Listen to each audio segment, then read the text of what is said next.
As countries around the world phase out the sale of new petrol and diesel cars, it's predicted that by 2030 there will be 145 million electric vehicles on the road, all of which will be fully emission-free at the tailpipe. But while electric vehicles' total emissions are still lower than their petrol and diesel equivalents, when you consider the humanitarian and environmental impacts from their manufacturing processes, it leaves us with some difficult questions about the transition to EVs.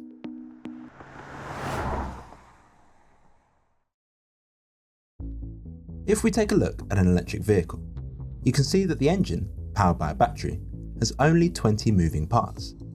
That's down from 2,000 in a petrol or diesel equivalent. It's great for reliability and efficiency. But if we examine the manufacturing process a little closer, we'll see where problems still remain. Electric vehicles are being introduced to reduce carbon emissions.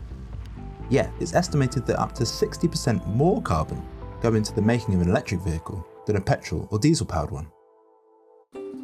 A great deal of this comes from the mining and refining of rare metals needed for batteries, such as cobalt and lithium, during which a lot of carbon is produced. For example, for every tonne of extracted lithium, between 5 and 15 tonnes of carbon is created. Manufacturing batteries also produces long carbon journeys, where raw materials are shipped around the world, usually to China, where they are refined, and then shipped back across the world to be put into cars. Those are just a couple of examples, looking specifically at the carbon impact of the manufacturing process of EVs.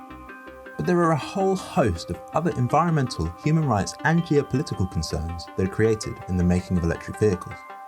When you consider the billions of litres of water being lost from delicate ecosystems during lithium refining, child labour issues surrounding cobalt mining in the DRC, EVs with larger batteries producing more airborne particles from tyre wear, according to some studies, we can begin to see that while electric vehicles are an answer to reducing our harmful reliance on fossil fuels, they are by no means a silver bullet.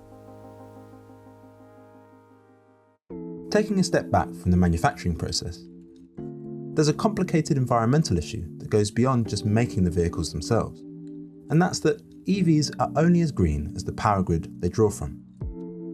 For example, if you drive an electric vehicle in Norway, where most electricity is powered by near zero emission hydroelectricity, then you're contributing much lower levels of CO2. But if you drive the same car in China, where most electricity comes from coal-fired power stations, then you may be contributing as much CO2 equivalent as that of using 2/3 of a tank of petrol. In fact, one study found that over 90,000 miles, a petrol-powered car created only 24% more carbon dioxide than a similar-sized EV run on electricity produced from natural gas. So yes, EVs do create less CO2 than petrol and diesel vehicles across their life cycle. But without clean electricity to power them, they won't deliver the net zero carbon emissions we need. Despite all the complications we've covered, electric vehicles are undeniably better for the environment than diesel or petrol-powered ones. But if we're serious about driving down our emissions, then we need to rethink the relationship we currently have with our cars.